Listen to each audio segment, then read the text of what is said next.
Para sa ating mga benepisyaryo, matatanggap nyo na ang inyong ayuda ngayong nakapagsimula na tayo ng digital payment ng SAP. Inaasahan natin na sa mga susunod na mga araw ay mas marami pang mga kwalipikadong pamilya ang makakatanggap ng kanilang cash subsidy ngayong full blast na ang distribution ng ikalawang bahagi ng SAP.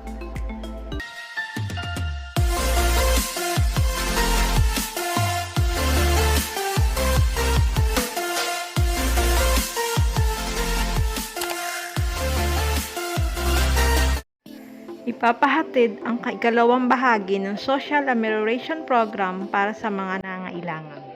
Ito ang mensahe ni DSWD Undersecretary Rene Glenn Paje sa virtual presser noong 9 ng Hulyo na kung saan sinisigurado ng opisyal na makakatanggap ng emergency subsidy ang mga pamilyang benepisyaryo sa mga susunod na araw sa pamamaraan ng digital payments o manual payout sa buong bansa.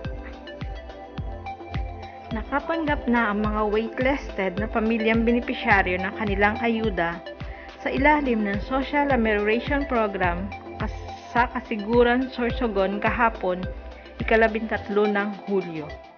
Katuwang ng lokal na pamahalaan ng kasiguran na ipamahagi ang emergency subsidy sa mahigit 100 na waitlisted na pamilyang benepisyaryo para sa kanilang pang-araw-araw na pangangailangan.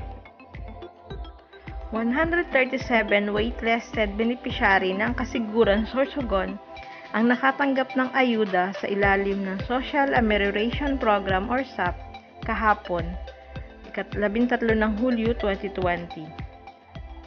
Ang isinagawang payout ay pinangunahan ng DSWD kasama ang lokal ng pamahalaan ng kasiguran.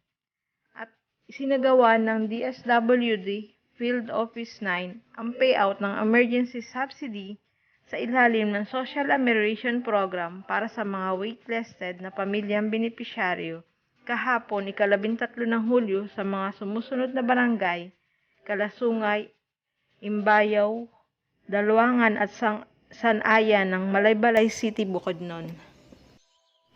Kasama ng DSWD Field Office 9 sa pagsasagawa ng distribution ang Philippine National Police, Malaybalay City Armed Forces of the Philippines, 8th Infantry Battalion at 4th Infantry Division at ang Philippine Army. Patuloy ang pamamahagi ng ayuda sa mga waitlisted na pamilyang benepisyaryo sa buong rehiyon.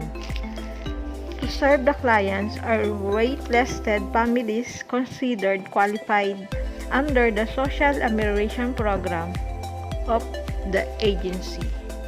Thank you for watching, guys, and see you again for my another updates. Mabuhay po tayong lahat.